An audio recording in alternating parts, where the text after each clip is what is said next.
Good morning, brilliant people. This is Jobert Bergaza, and welcome to Jobert Talks. Welcome once again to this beautiful Thursday ug another beautiful conversation upod ang atuang pagahisgutan today.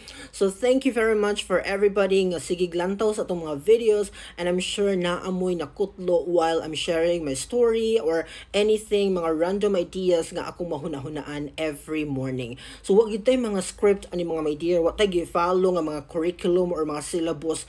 Kung unsay naa sa akong brain anong buntaga, maunay akong ichika sa inyo straight to the point. Walay bugto-bugto, walay cutting, diretso te. Kung masipyat ko sa akong statement, sorry, you have to forgive me kay wala ba jud ko gibasa diri aha. Diretso ba na while I'm putting sunscreen on my face, ako na siyang gina-direct sa inyo ang akong statement. So nagdagan ang akong brain karon while I'm talking to you. So di siya lalim mga dear. Okay, so before anything else, gipaningot pa ang inyong lingkod. So magsige sa tagtrapo sa tong dagway. Ana siya no, in preparation sa atong pagbutang sa atong sunscreen.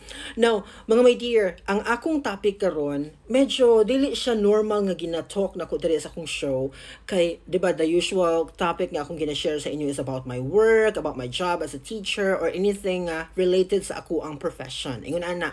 But today is a different one. Kaya ang ako man kung gina-set sa ako ang show, sa akong Jobber Talks, kung unsay emotion ako ana nga moment, mo ni akong ihatag sa inyo para at least ba natural gid ang impact sa ako ang delivery. Wala tay halong mga script diri ang mga day, wa tay preparation, diretso gid na siya na akong ginahatag sa inyo.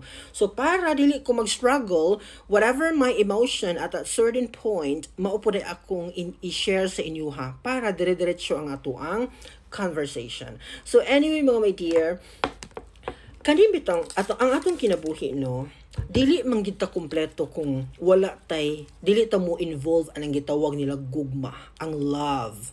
Dili siya love sa imong family kay kana siya natural magin nato nga ma-feel. Dili po na siya love sa imong mga igsuon kay kana siya innate gina nimo nga ma-feel, di ba?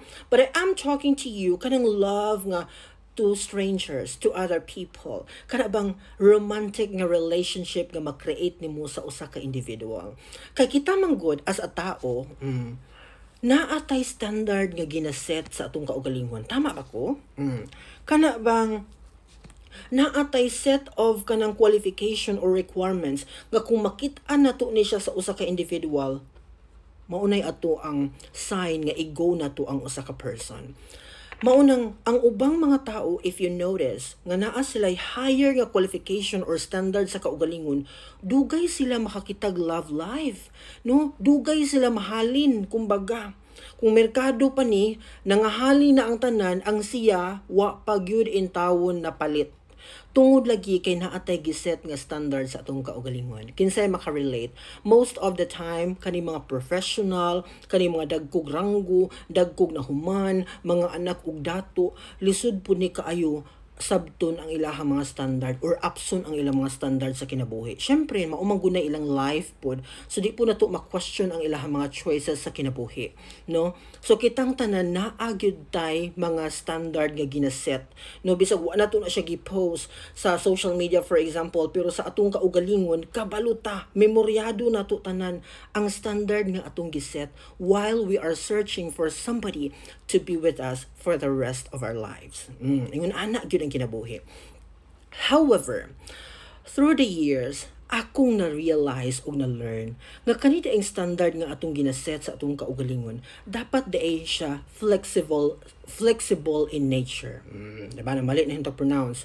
Dapat versatile siya. Kumbaga, at some point, pwede nato siyang utruhon, pwede nato siyang i-revise, pwede nato siyang himuon nga kanang acceptable lang. Kumbaga, pwede na itong ma-wave ang nakabutang sa atong standard. Kaya kung ato dahil siyang sundon, strictly to the point, kanang wagay, dili gid siya dapat mawad ang isa ka element dapat present gitanan, mag-struggle ta mga my dear. Because along the way, I don't know kung makarelate mo ha, along the way, na ato'y makitaan nga tao sa atong kinabuhi, nga wala siya sa atong standard, pero ang usa ka individual, naningkamot siya to fill in the gap nga imuhang na feel karon. For example, naa ka sa state of kanang problem or grabe ka difficult imong life unya leading to depression o dili mapugngan kay kani bayang kamingaw, mga problema, mga painful nga mga experiences sa imong kinabuhi, pwede ba yan nang makadaot sa imong mental health, okay? O you need somebody para ma-cure imong heart, para ma-cure imong mind, okay?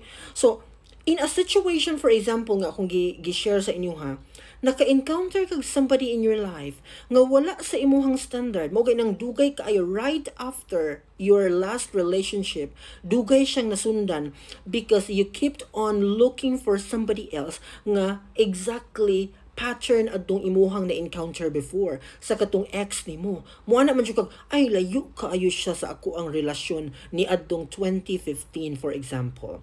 Maunay dakong sipyat, no?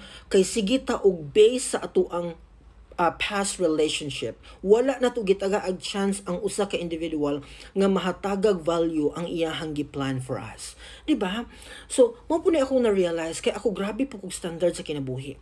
Daghay mga taong niabot pero gidecline ako tanan because wala sila sa standard nga akong ginaset.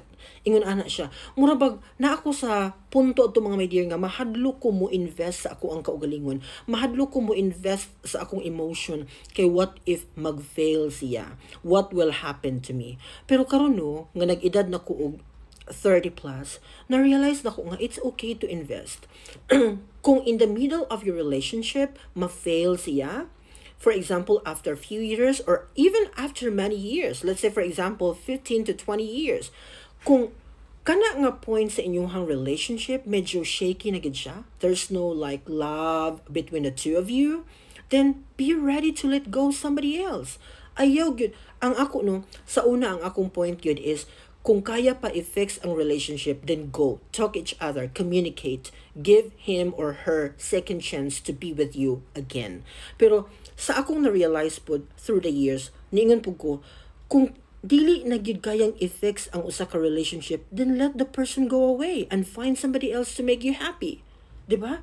Murag ana na nga atong point karon because it's useless to let somebody to stay with you nga wa na kay gugma para niya. Diba? O siya mismo wala na gugma para nimo.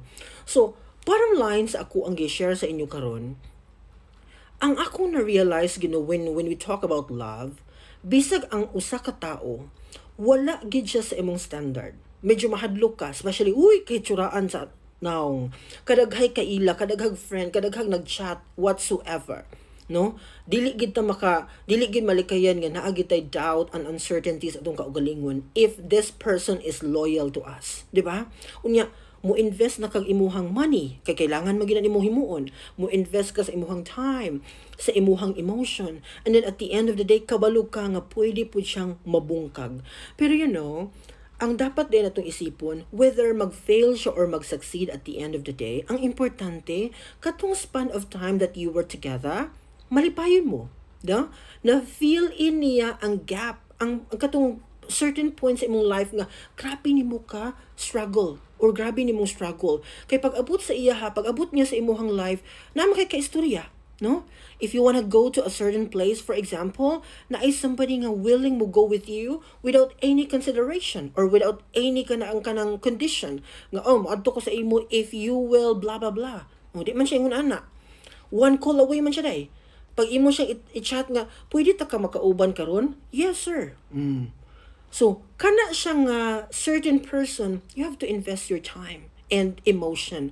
Kaya kana siyang person, although there's no assurance nga mag-together mo or magkamugyod forever, labi na ay mga certain limitation sa ato ang relationship, sa atong pagkatao, wala gyud. Wata kabalo nga mag-abot mo 1 year or 6 months na ba mo taman or 2 years mo, whatsoever, nobody can tell. But the most important thing here, again, katong i-share sa inyo, in a span of time, in a period nga kamo, you were together, malipayon mo. And I think above all sa atong mga standard nga ginaset, ang very important nga atong dapat ma-achieve when we have to make a relationship is dapat malipayon ta. Kung nauban na to ang usa ka tawo, malipayon ta, wala sa atong standard, pero kung mag-uban ta niya or makig-uban ta niya, malipayon ta, I believe that's a good investment nga pwede natong himuon sa atong kaugalingan. That would be all for today. See you tomorrow.